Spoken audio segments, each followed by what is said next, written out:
What's up, y'all? It's your boy Niner Faithful. How's everybody doing? Hope everyone is having a legendary day. Instagram is officially hit. Oh, okay. So we're gonna go ahead and get into tight ends. Jason and I were just talking a little bit off air, and if we end up signing if that restricted free agent, I think a lot of this conversation goes out the window. Um, of course, we're going to warn everybody. I shouldn't say warn everybody, but these aren't going to be top tier first round, second round prospects. We're most of our prospects have really honestly been digging into the later rounds of the draft. So, oh, he listed his car for sale. I was like, what? Brian's got a whip. Anyway, so we'll go ahead and we'll get cracking. But before we do that, we got bills we got to pay.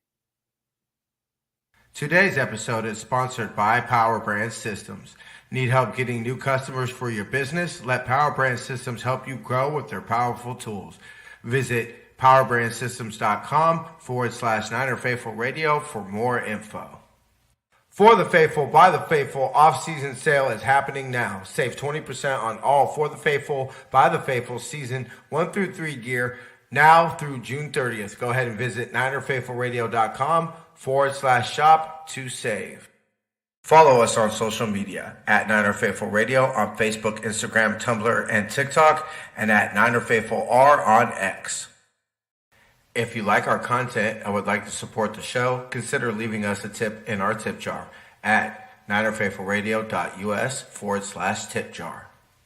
Join our exclusive membership community where you get exclusive NFR content not available anywhere else. Join our exclusive chat, 20% off of all non-sale For the Faithful, by the Faithful gear, and much more. Visit portal.ninerfaithfulradio.us/login to join.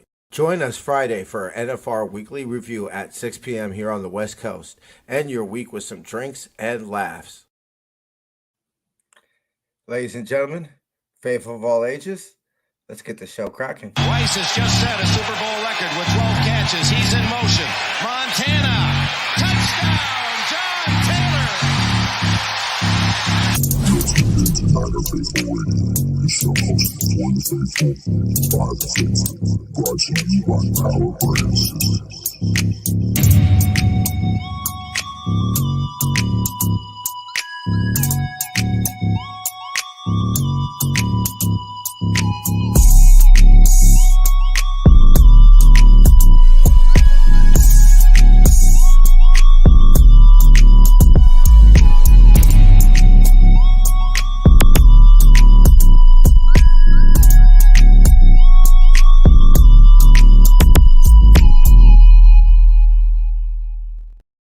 Hey, Jason, guess what? I shared everything. Victory! Victory! I was actually sitting here chilling, waiting for the intro to be done.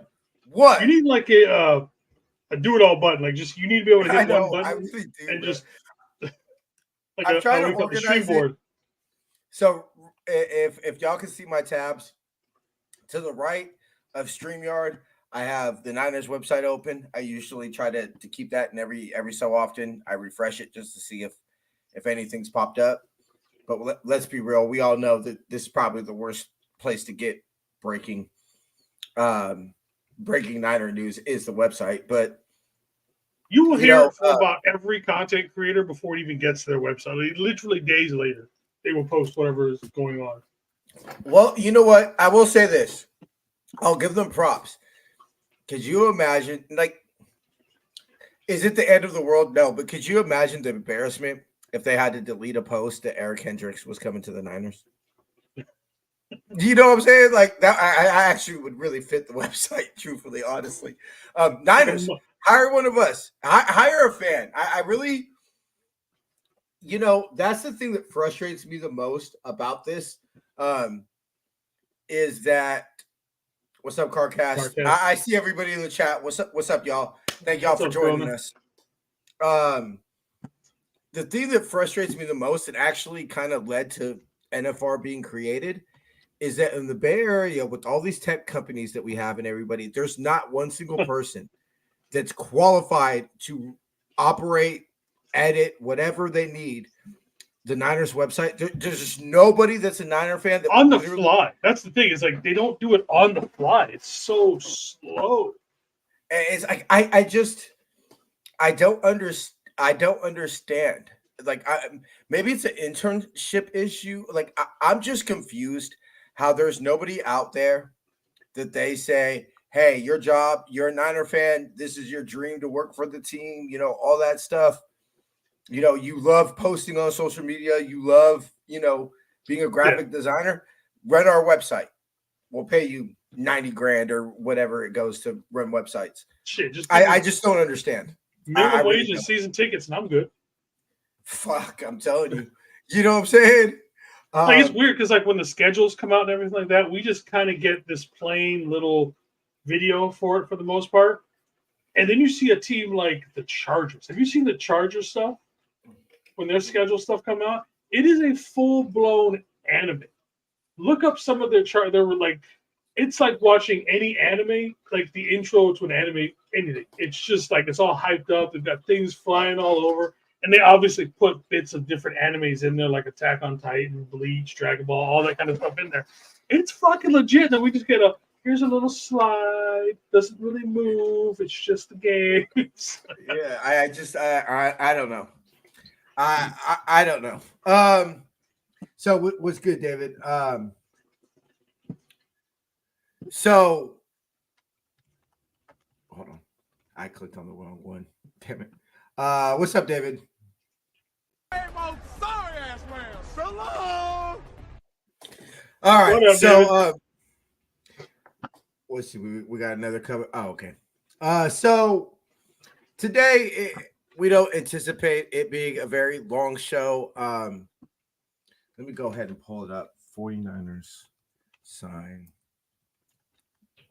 tight end.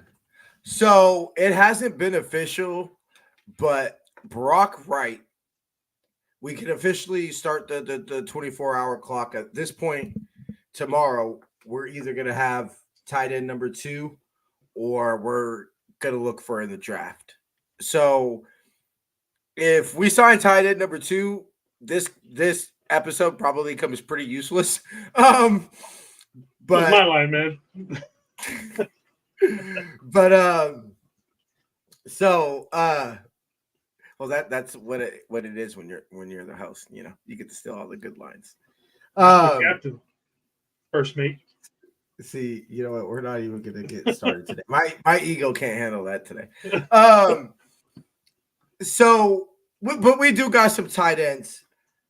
Jason, you started off Friday's show by asking this before we go ahead and get into the tight ends. How much of a need? Oh, actually, you know what? Yeah, before we talk into tight ends, we should probably hit this. Yeah, I almost creamed in my pants when I first brought up, kind of jogged in my memory. Please give me Tyler Boyd in a red and gold jersey. Like, Please. I don't know how we fit him and his salary on this team, but just the thought of a 4-man set with him out there with Debo, Ayuk, and Jennings, sign me up for all of that. All of it, every little bit of it. Yeah. Obviously, we signed Taylor. You and I were discussing, what was it, 15 receivers that we've either had 13. for 30 visits or 13 receivers we either had for 30 visits or a formal or informal interview at the combine. That's not dipping our toe. That's doing research into the receiver class. We're drafting a receiver at some point, easily. Yeah. And I think it's going to be sooner than we are expecting. I've seen a couple drafts to where some of these guys are actually thinking we might get the slot receiver from Georgia in the first round. Can't think of what his name is. The Niners just did. So I guess they've officially just started their mock draft Mondays. Yeah. And the receiver in that was, hold on, I'm scrolling to it right now. See, good thing I got Niners.com open. Lad McConry. Yeah. McCankry. Apparently great separator and everything like that. That's it, boys. I mean, No, he's not a BA replacement. He's not in the same category as BA. we have to, yeah, damn good. Really, let's be real. He's been buried in the depth chart in Cincinnati. So you're not playing him I love the idea of it, but when I think about it, how's he getting on the snaps? He's not getting snaps over Debo. No. He's not getting snaps over BA. How much are we really plan to run 3 or 4 wide receiver sets next year? Yeah. And it would basically he would kick Jennings down to the 4th. I mean, that's clear. So, but even at 3 receivers, so you're running a lot of 11 personnel. Yeah. So we got Kittle, we got CMC, and then the 3 receivers. I mean, I'm not necessarily saying that that's a bad idea if we start to transition to that. I've kind of been having some thoughts in my head that I've kind of been trying to, throw on a dartboard to see what sticks about how much it's hard getting all that attention when you're behind guys like Jamar Chase and Tig Higgins on the depth chart. I mean, Carcass. I mean, he would come to the Niners and he would flourish. My thing about it is, who's he taking snaps from? I mean, Juwan Jennings, okay, that's fine, but I mean, how many snaps does Juwan Jennings? It's a great problem to have. I mean, give me that problem. I'm just trying to go through the thought process of why it's probably not going to happen. I think he'd be in a very similar situation to what he was in Cincinnati. It'd be very, getting lost behind 2 true superstars in front of you. Plus adding in someone like Debo or Kittle and CMC, who also take a lot of passes. So, again, it's a problem I would love to be dealing with. It's just I don't see how it happens financially. With the money he's going to demand, with the lack of snaps that he's going to get, I just don't see how. When everything that the team's been signaling to us this offseason has been, we're trying to save money, we're trying to save money, we're trying to save money. John? You know what I also thought was, we obviously know, I'm pretty sure everybody knows the bonuses for Brock and Diamador Lenore. I mean, I love, let's be real, Brock's been underpaid. And so any little bonuses that go Brock's way that doesn't hurt our cap situation, I'm all for that life. Yeah. I wish my job would give me an $8,000 bonus. I mean, shit. I'd take an $80 bonus. Right. There goes no, that's not quite my tickets. But I was about to say, there goes my tickets, bruh. My flight ticket. So it's just, I've been kicking around this idea in my head, and I just don't see how it fits financially when you've got Aaron Banks on his last year of his contract. That's something that low-key nobody's been talking about. You've got Diamador Lenore and Jarvarius Ward both on the last years of their deal. You're probably only keeping one. Let's be real. You keep Debo. I mean, you keep the younger, cheaper player. You keep Charvarius? No, you find a way to keep both. Sorry. I'm on this whole thing now to where we need to take money out of the front end of this defense and start putting it in the back end. I'm all on board with that. I've been doing a lot of soul searching about that, bro. Like some real deep, how do the Niners, because, I remember talking in the playoffs and saying, how does this football team get better? Right? Like with the pressure of being, this has to be the year, because how does this football team get better? CMC is just going to be offensive MVP of the league again. I mean, that's likely, or that could happen, but probably unlikely. Brock's gonna have an MVP year again. So Brock's just a perennial MVP quarterback. Mhm. You know, I mean, we hope there's evidence to think so. But so with that being the pressure of last season, I've been really digging and doing a lot of soul searching on saying, okay, how do we get over the hump?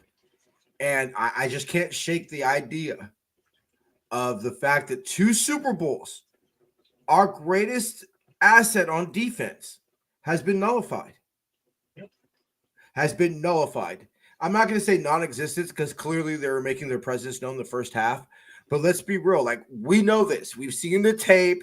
We've seen the video of Kyle. We've seen all that. They were holding the fuck out of us that Super Bowl. It did not matter. Yep. So I'm not 100% quite there yet, bruh. But I'm pretty damn close to saying, you know what? It might be damn time to invest in coverage over rush. And I think I'm there at this point. Like, don't get me wrong. I love Bosa. I love all, I'm a big man. I played up, in the trenches myself. I love everything about a strong defensive line, strong offensive line. But seeing what's happened to us the last few Super Bowls, it's obvious that they're just going to let other teams, and they're just going to nullify the guys that we have up front. And we need to get better in the back end, which is why, I know we've kind of, especially me, because I've been kind of outspoken about finding a replacement for Greenlaw, depending on how his injury comes back. Yeah. And it's not that I don't think he'll come back and still be good, but what if?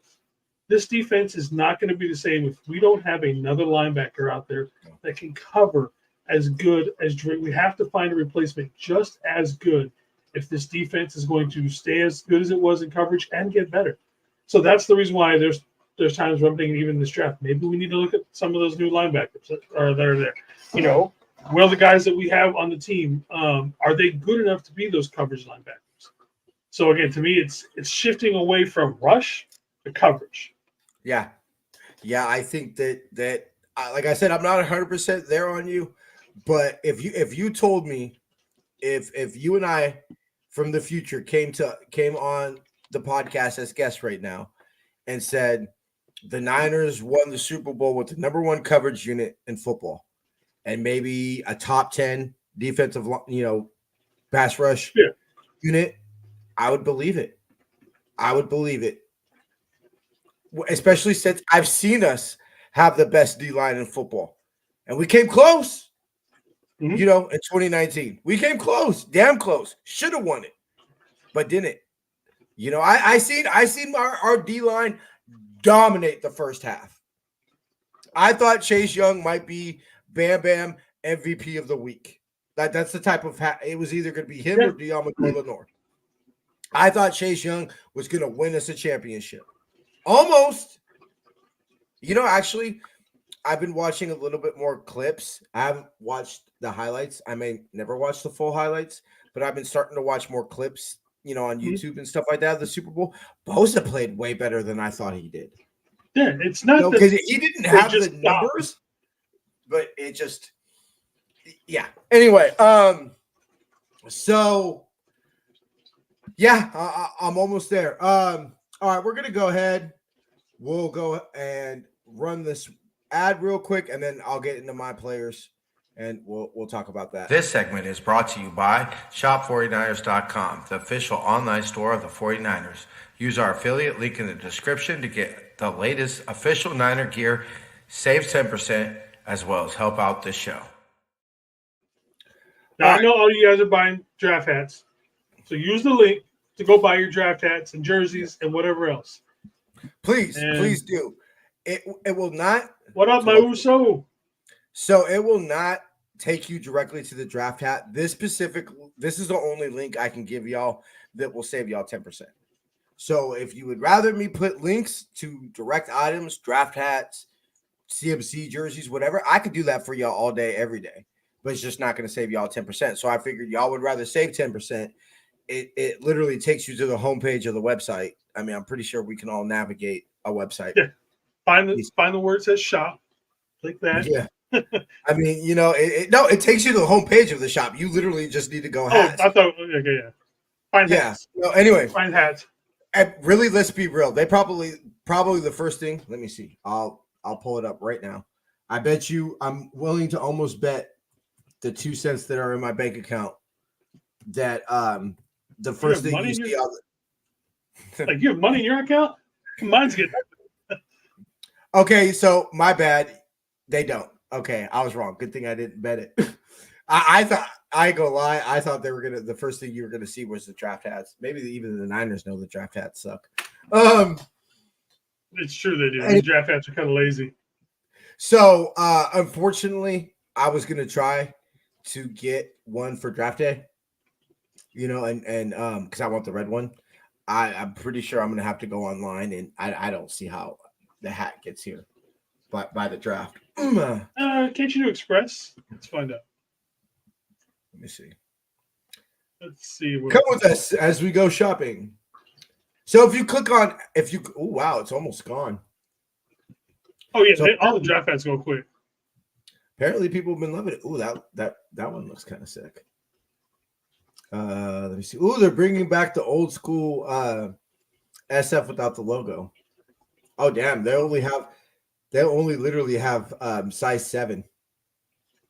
Focus, TJ. They only have size 7 on the hat. I'm looking at the hats. Anyway, so yeah. Anyway, so apparently I can't even get the red one because they don't have it on the Niners website. So anyway, is that only with the fitted? What about the flex ones? I did not. I just clicked on the fitted. Let me see about the non-fitted. They don't even have the snap available. Let me see. Adjustable. Snaps are gone. Yeah, snaps are gone, bro. Yep. So there's only a couple left for those draft hats. Yeah, so get them. They literally only have size 7. I'm looking at it right now. They literally only have size 7. So anyway, getting into my prospects. Now, like I said, these aren't, first round picks or anything like that, but Jared Wiley, the more I studied him, the more I got intrigued. 74.8 reception grade, only a 48 blocking grade, which is pretty concerning. 47 catches on 68 targets, 8 touchdowns, only 4 drops, 520 yards in 12 games, 72.3 catch grade, 301 yak yards, 87.6 drop gauge, and this grade. And this is what got me intrigued. 121 snaps in the slot and 23 out wide. That's what got me really intrigued about him. Yes, he didn't test the greatest, but he reminded me a little bit of Kittle.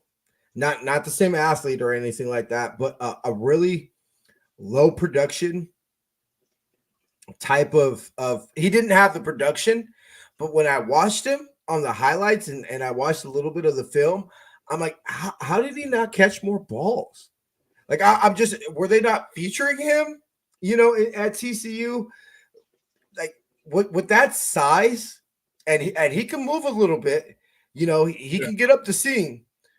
With that size, I don't see how he's not more a productive player. So this is where the draft process, the interview process, we did bring him in for a 30 visit. This is where I think the Niners would rely on that, talking to people at TCU. Hey, what's the deal? Only 301 yak yards. What's the deal with this blocking? Is it a technique issue? Is it a issue? Because I feel I have a firm belief that if you work hard at something, you only get better. Most people don't bust their ass at something and get worse. So technique-wise, you can teach technique. You can't teach want to.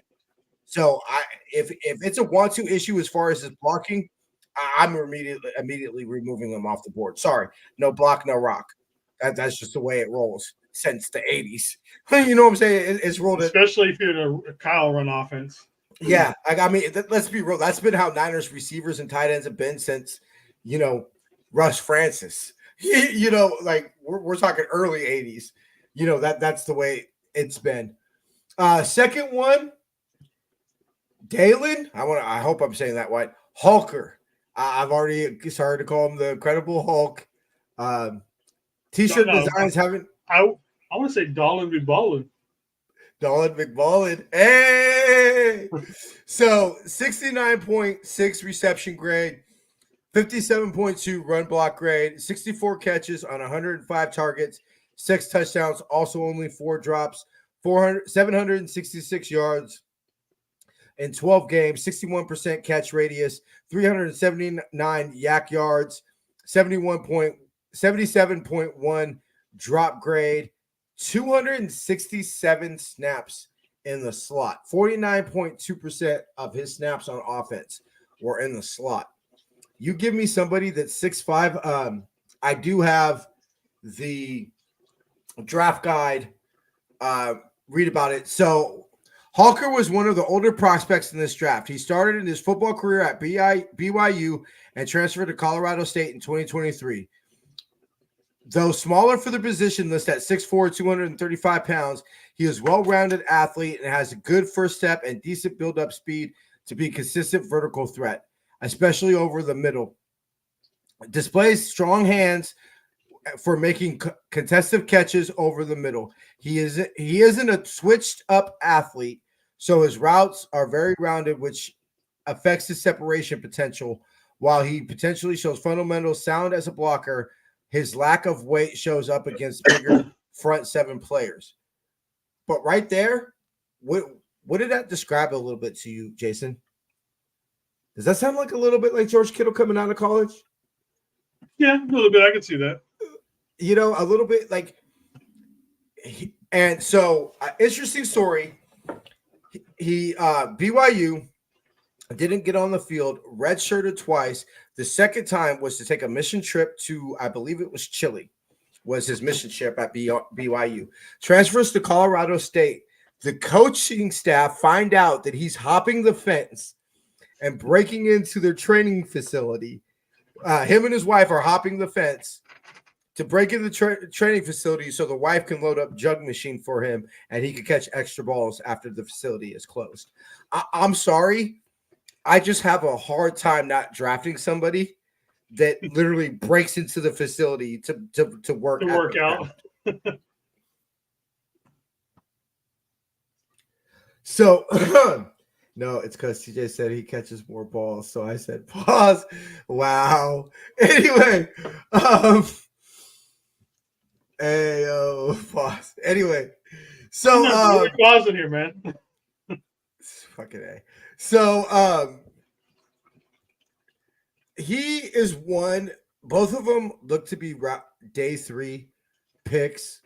I'm down to. I don't know how you're feeling, Jason, but I'm down to take another a flyer on another tight end of the 5th round. Seemed to work out well for the Niners last time we did it. Yeah. I don't think any of these guys, honestly. Well, maybe one of the guys I'm talking about has is probably a 2nd round, but I really don't think any of these guys in general, at least from what we've seen, is worth a 3rd round. It's probably a lot lower than that. No. BC, what's up, my brother? These two, the earliest I'm taking these two is the 4th at the earliest. Yeah, I don't. And they better have killed the interview. They better have killed the interview and basically sold John and Kyle that they'll be the hardest working people that ever existed if we're taking them in the 4th round. Yep. So as we look back, my mindset a little bit in how I've been approaching this draft, we're not taking 11 players, right? Like 11 players aren't making this football team. 11 drafted rookies aren't making this football team. Am I tripping, Jason? No, you're not at all. So I don't want us to pick players just to pick players. Hey, let's use the picks just to use the picks. So I see a little bit of willing and dealing, not necessarily, you and I did, which we'll get to when we go over tackles, my little draft trade up scenario for round 1. But I definitely see 3rd, 4th, 5th round, 6th round. I think the Niners are willing and dealing. Whether it's to recoup pick for next year, whether it's to move up, pick swaps, player swap for a Jordan Willis type trade everyone. I think we're only gonna make like 6 picks in this draft. I think everything else is traded. So I mean, what you and I were what corner? I know. Like you and I have both said, don't be surprised if we take a D tackle. Mm-hmm. I know we're going over safeties Friday, right? Yep. Okay, good. I have it written down on the calendar, but safeties will be Friday. So that's another sneaky position. David Lombardi brought up something pretty interesting about Huff. And that, 2022, he made a lot of splash plays at the beginning of the year. A lot of splash plays. Yeah. Look, you tapered off. I love that. That's what's his point, that he tapered off. So David Lombardi's point was, don't be so quick to just put Huff and Jair Brown as the starters. And it's written in ink. He made it seem that like somebody could come and take Huff's job. So Huff does have some attributes where he overplays a lot. He does. He's not obviously very aggressive. He's over aggressive a lot of times, but that's also when he makes those splash plays. That's also when he gives up stuff. He's not the fastest guy in the NFL. So I mean, there are side, effects, if you will, to his style of play. It's kind of all or nothing to an extent. You live by the sword, you die by the sword type of player. Yep. And I think that actually describes Huff a lot. You live by the sword a lot more than you die, but there are some times you die by the sword. Mm-hmm. So Huff is on the bubble. Wow, BC putting him on the bubble.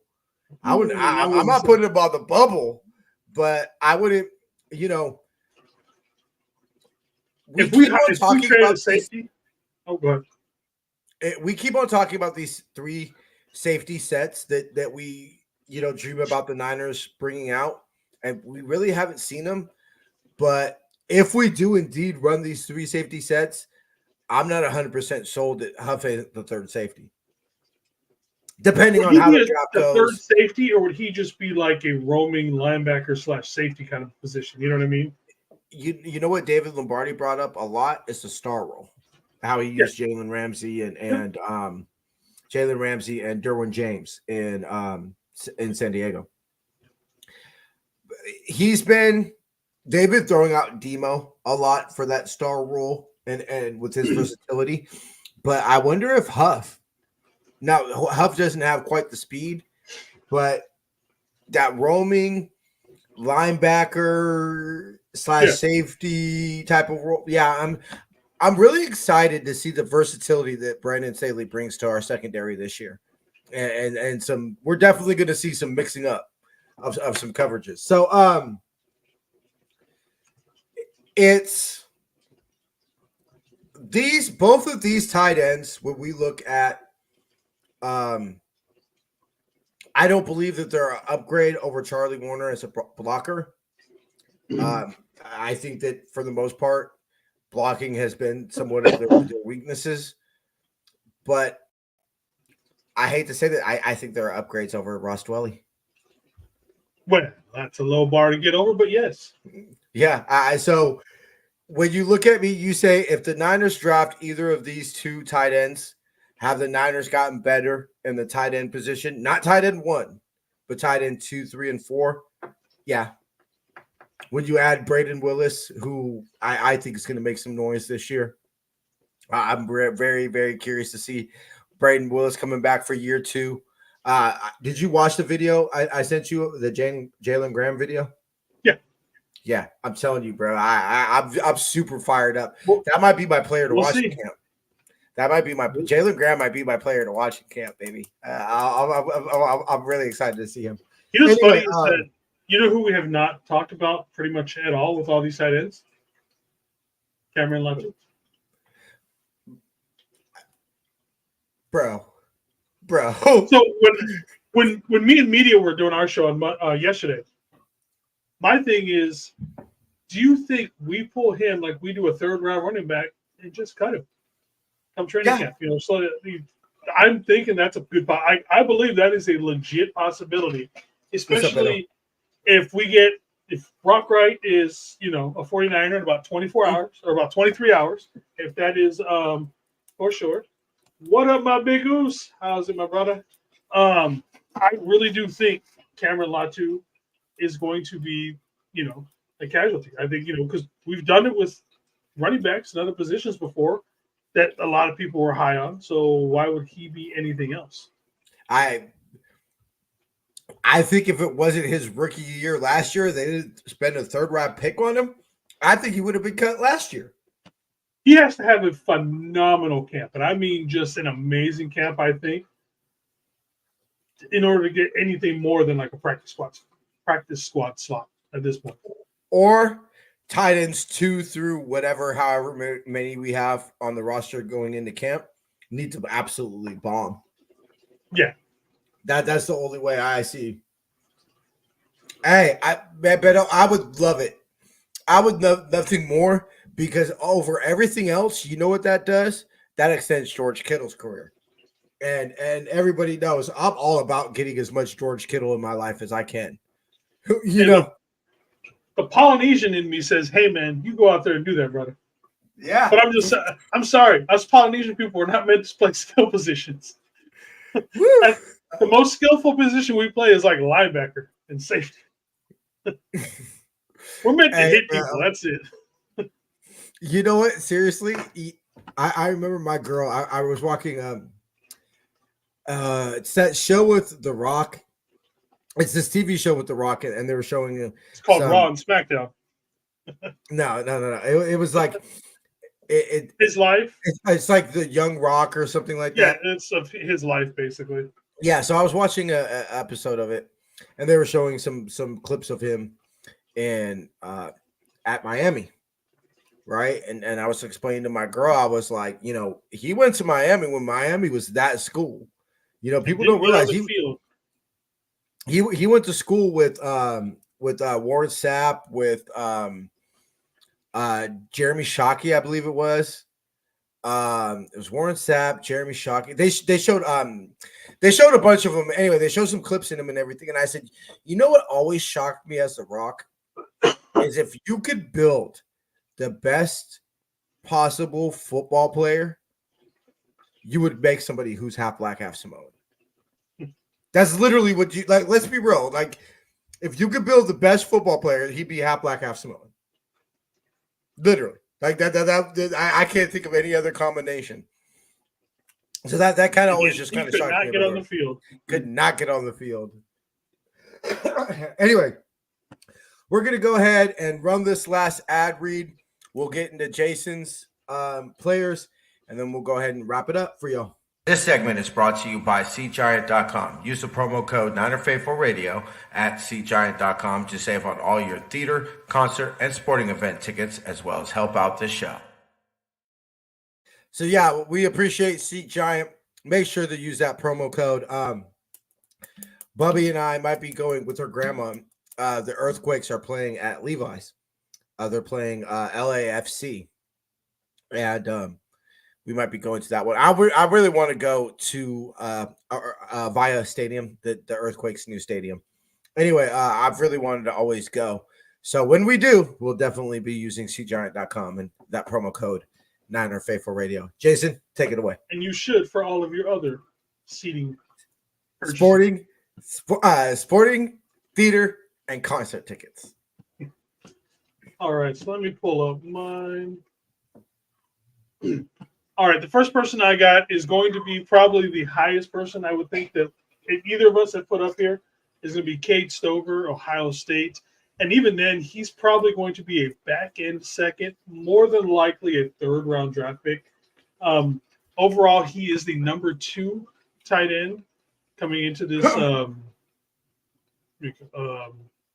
this draft class. Excuse me, probably number 3 actually, because you got the Booker, Anderson, and then him. So probably number 3.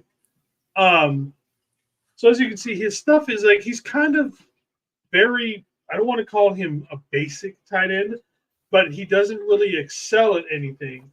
But he's just your average, almost like what you would remember, like the tight ends being from like the early 90s and 80s. Mm-hmm. Really good physical guys. They're going to have some good catches and stuff like that. Aren't really going to be. He's not going to be a burner or anything like that. Some of the stuff on him.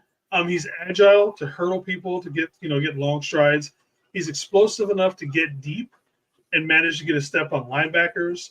Really strong hands, can pry away. So he's good for like those jump balls where you got to rip them away from the other guy. He's really clutch. He's physical after the catch, which is one thing, obviously that looks good, especially when we got someone like Kittle who just runs over everybody. Yeah. He'll probably fit in with the whole Yak Brothers great because that's kind of like the style that he's got. Some of the issues that he has is that, again, he's not an elite athlete overall. He's just a really good athlete. Like nothing about him stands out in particular. He does lack that high-end speed.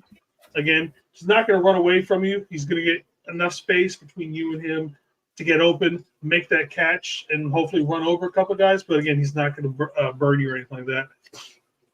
He does have some short arms, so he doesn't have the greatest radius on his for his catching. And his blocking skills are very undeveloped. But that's because he's not very experienced in playing with being on the line all that much. So it's something that we could probably teach him.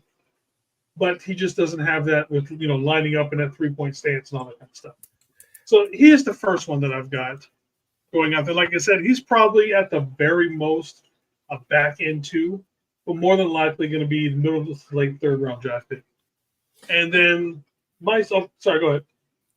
I was just looking at it, and I like that elite, percentile, that 80 percentile 40, and I like that elite, that percentile 81 percentile 10-yard split, because what that tells me is that once you get going, you got a little juice to you, and that tells me that you're very quick in short areas, which we don't need deep threats. I think everybody has this fantasy of us being, the Chiefs throwing 40-yard bombs down the field and all those things. What I want most out of our quote-unquote newest weapon, if we get one this year, is can we have somebody that gets us 7 yards on 3rd and 5? Mm-hmm. That's what I want out of our number 2 tight end this year. We've got enough weapons that can go take it to the house. I want somebody that I know I get the ball to, besides Shawan Jennings. I get the ball to on 3rd and 7. He's getting me 8 yards. And that's all I want. I'm perfectly okay if that comes from a 3rd round pick this year. And like I said, he just doesn't have burning speed. Like I said, he has that quickness where he can get open. He'll get that step on you.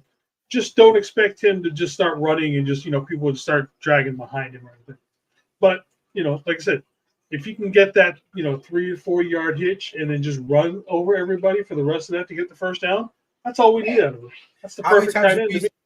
How many times have we seen Kittle Corn only need to beat 1 or 2 guys for a touchdown? So that's Kittle's. That's pretty much Kittle in 2018. Was either being wide ass open, or hey, you only got to knock 1 or 2 guys down. Yeah. All right. And so then my next one, BC, you're going to absolutely love this one. I've got Devin Culp, tight end out of UW. I did go ahead and look into him just because between him and David McNiner, they just are an absolute love with this guy. So I went ahead and looked into him. And to be honest, if we draft him, he's going to be a 6th, 7th round kind of a draft pick. He's projected to not even be picked. He's the 15th ranked tight end in the draft. But like I said, he does have good attributes on him. Let's see, where is it? Where'd he go? He runs very precise routes. He's very crisp on his cuts. He's actually really good with his hands. He's reliable. He's got willingness to go in to make those catches over the middle, a la someone like a Juwan Jennings, possibly low-key someone, to replace that type of role where he can go over the middle and get those hard-to-catch balls and still bring him down. He's got some really long arms. So, he's got a pretty wide he's got a pretty good catch radius. Again, just like with Stover, he's got a good burst off the snap, but it's not a high end, not running away from anybody. But again, best pick. Like I said, BC, this is just for you, brother. Some of the things that he'll have to do better when it comes to, he doesn't have that natural feel for what, okay, these guys are backing off, they're playing zone, let me stop right now so that I'm open, so the quarterback can get me. Now, yes, we could get him as a unrestricted. That is, again, his top end speed isn't of the highest in there. But again, we're not necessarily looking for that speed demon that, for some reason everybody wants. We don't necessarily have a quarterback that throws like that. Also, on shorter routes, he doesn't get his head around fast enough to see some of these things. And we've seen with some of these hot reads that come, you got to go 1-2, bam, your head's got to be around, and you got to be ready for that ball. So those are some of the things that he does need to work on. But if we picked him up again, 6th, 7th round, we brought him in as an unrestricted or something like that, I think we would have somebody that we could probably develop into something. So there you go, BC. That's for you, my man. Yeah, that's definitely something that I don't really see too many roles open on this team. I mean, obviously, if anybody comes in and blows the coaching staff away, nobody's job's written in pen. Yeah. Except maybe Brock. He's my cousin. I was about to say, hey, Brad, ain't that your cousin? My brother from another mother. So we got to get BC his jersey if we draft him. Right. You can hang it up on the wall next to the Jake Moody one. So anybody could come in, but this is the type of player that I think you take a flyer on. You say, hey, can we develop him over the course of a year? Get him in an NFL weight room, get him around the right culture. Kittle Corn was. I'm curious. I'm almost curious if the Niners mysteriously kind of have George Kittle floating around the facility, getting a workout in if they bring in tight ends or anything. That's what I would do. My 30-day visit with this tight end would simply be very simple. Go get dinner and hang out a night with George Kittle. George tells me we can rock with you. We'll think about drafting you. Have Kittle take you to tight end you and see what we'll see what's afterwards. Yeah, we'll see what's up afterwards. That's my tight ends, but like we had said at the beginning of the show, if we sign Brock Wright, I believe this whole show has been mute and this conversation was useless, because at that point we have our number 2. We're probably going to take a number 3 out of either Latu or Braden Willis, which at this point I think it's Braden Willis by a mile. It's not even close. Yeah. Unless Latu has a camp to end all camps. And then maybe one of these guys come in as an unrestricted. Yeah, and the Culp is the type of a person that I think you would bring in as a 4th tight end, develop.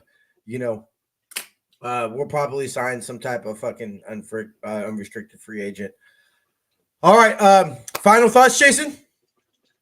Yeah, like I said, be interesting to see if we have a tight end. If we have our tight end number 2 coming in tomorrow, and then we'll talk about it on Friday for sure. When we talk over safeties, not a big need per se for this draft class, unless for some reason somebody gets hurt or they're seeing something that's just maybe Cameron Latu is already just not developing like what they wanted to see or anything like that. I think they're thinking less of him to where they're already ready to move on from him. I don't see us picking up a tight end, but you never know the way the draft goes. There'll be a run on a bunch of stuff, and next thing you know, it's like, well, we got to take the best available, so let's just take this tight end. Yeah, I definitely think besides very specific needs that we've discussed over each one of these shows, it's the best player available pretty much the whole draft. All Yeah, right, bro. pretty much. TJ, that's what's up. Yeah. I don't even know what he was saying that's what's up to, but all right, bro. I think it's if we were going to buy him a jersey. Oh, we'll buy him a jersey. TJ and I, we just became best friends again. Oh, damn, I didn't even know we weren't. Damn. That's fucked up. Bro. I thought we were calling cool him out. time. Dude, I thought we were cool this whole time. Apparently we weren't. Jason took or BC took the fucking battling Batman shit way too serious. Anyway, call 49ers tight end. Anyway, all right, y'all. We'll go ahead and get you Friday. Appetite to the level. Yeah. All right, y'all. Like I said, we were gonna try to get out of here pretty quickly today. We'll go ahead. Friday will be safeties, and hopefully we'll have a number. We need a kick returner. Yeah, that actually is. Do we? Or are with the new rules, are we using CMC and Debo? We'll get a little bit into that. We have plenty of offseason to talk about kick returners, but no, I would not be against a kick returner. I would not be against somebody that we just have the threat. I don't need it to happen necessarily all the time. Just the threat of somebody taking it to the house. That's all I want. Just the threat of somebody being able to take it to the house. All right, y'all. We will see y'all Friday, 6 p.m. on the West Coast. Before we get out of here, of course, one last time. Today's episode is sponsored by Power Brand Systems. Need help getting new customers for your business? Let Power Brand Systems help you grow with their powerful tools. Visit powerbrandsystems.com/Niner Faithful Radio for more info. For the Faithful, by the Faithful, off-season sale is happening now. Save 20% on all For the Faithful, by the Faithful season 1 through 3 gear now through June 30th. Go ahead and visit NinerFaithfulRadio.com/shop to save. Follow us on social media at Niner Faithful Radio on Facebook, Instagram, Tumblr, and TikTok, and at Niner Faithful R on X. If you like our content and would like to support the show, consider leaving us a tip in our tip jar at NinerFaithfulRadio.us/tip jar. Join our exclusive membership community where you get exclusive NFR content not available anywhere else. Join our exclusive chat, 20% off of all non-sale For the Faithful, by the Faithful gear, and much more. Visit portal.ninerfaithfulradio.us/login to join. Join us Friday for our NFR weekly review at 6 p.m. here on the West Coast. End your week with some drinks and laughs. All right, y'all. Till next week, faith, love, and happiness. Go Niners.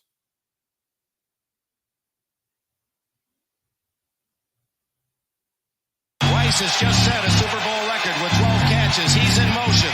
Montana. Touchdown, John Taylor. You're tuned into Niner Faithful Radio, the show hosted for the faithful, by the faithful, brought to you by Power Brand